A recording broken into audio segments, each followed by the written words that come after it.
If you're anything like me, then multiple times a week you find yourself scouring the internet for good deals on right-hand drive JDM cars. Whether it's Japanese classics or JDM California, there are plenty of places willing to import and sell you a Japanese legend. For the right price, that is. Why is it that these 25 to 30-year-old cars are so expensive? And will we ever see their prices come back down to earth? Let's talk about it.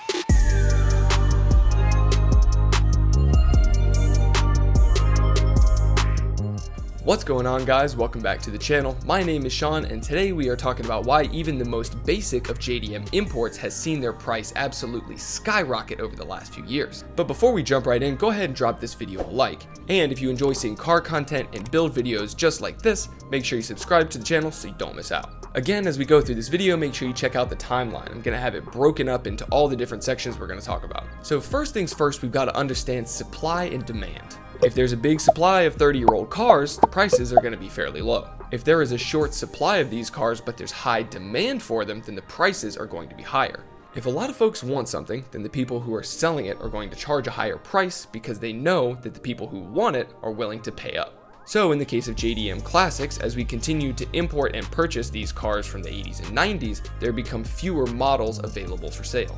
Fewer models mean higher prices for those of us that are looking to try and snag one. Now let's talk about the movie series that can pretty much be attributed to all JDM hype and the reason why these cars are so damn expensive. When The Fast and the Furious was released in 2001, it drastically changed the common perception around modified cars and the people who drive them. Not long after the movie launched, you started to see Civics with crazy body kits slammed to the ground.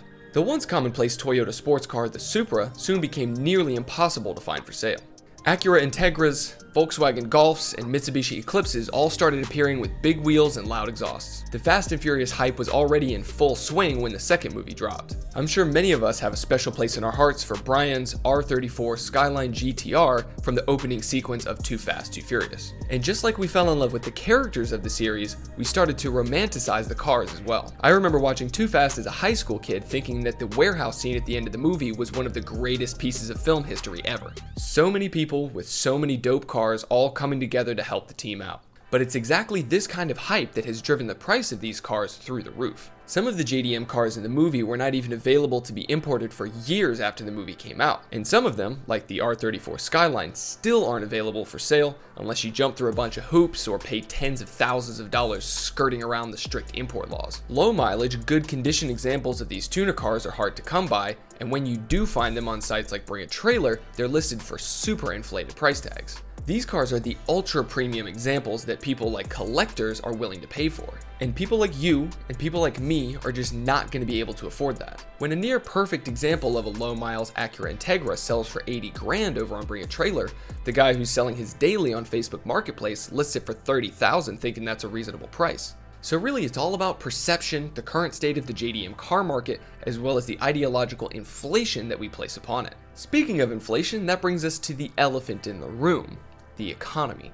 No one is surprised to hear that the current state of the economy is having an effect on prices right now. Everything from houses to cars to even simple building materials like lumber are extremely inflated. A standard 8-foot 2x4 costs 2.5 to 3 times what it did 12 months ago. There's a certain global event going on right now that has triggered this, and YouTube has some pretty specific guidelines about talking about it, but y'all know what I'm getting at. The economy has been in one of the worst states ever, and although I'm no economist, it's plain to see that the pandemic has affected not only our health, but also our budgets. A lot of us car enthusiasts have been sitting around the house a lot more in the last 12 months, not spending money on going out or traveling like we used to. And now we're thinking, hey, now I've got all this money saved up, maybe I'll go buy some car parts or start a new project maybe. But now the prices are all higher than they used to be. Even in the last 5 to 10 years, JDM car prices have started to get crazy. You used to be able to get an R32 GTR for 20 to 25,000, but now you're lucky if you can get your hands on one for 35 to 40 for a 30-year-old car. It's absolutely insane,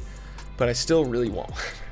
And then finally, you've got the social media aspect of it. It's been getting more and more obvious that FOMO is a huge part of car sales, and a big contributor to that in recent months is the advent of TikTok. The combination of the pandemic and social media platforms showing us the good side of every single niche market out there, the fear of missing out on buying your dream car just gets worse and worse. You see these cars getting expensive and you start to think, man, these prices are going up, like they may never come down, I gotta buy in now. This results in people continuing to buy at these overinflated prices when these cars have no business selling for that much, and this only exaggerates the problem further. And with that raises the question of, will these prices ever come down? In my opinion, they have to. Just like houses, building materials, and gasoline, as the economy gets back going over the next 6 to 12 months, we should see the prices of just about everything start to come back down to reality. And I'm really hoping that starts to happen sooner rather than later, as I'm currently in the market for a 2JZ, and I really don't want to spend $8 grand on a VVTi version with 50,000 miles out of a Toyota Aristo. But that is going to wrap it up for this one, guys. Leave me a comment down below what JDM car you would buy if you could afford it. As people start to regain their sanity from sitting inside for too many consecutive days, the JDM car market should start to come back down to reality a bit. Although I would expect it to level out slightly higher than it was pre-pandemic, just due to there being fewer cars available for sale. If you enjoyed this video, make sure you leave it a thumbs up. If you want to see more from me, make sure you subscribe to the channel if you're new, and we'll see you guys on the next one.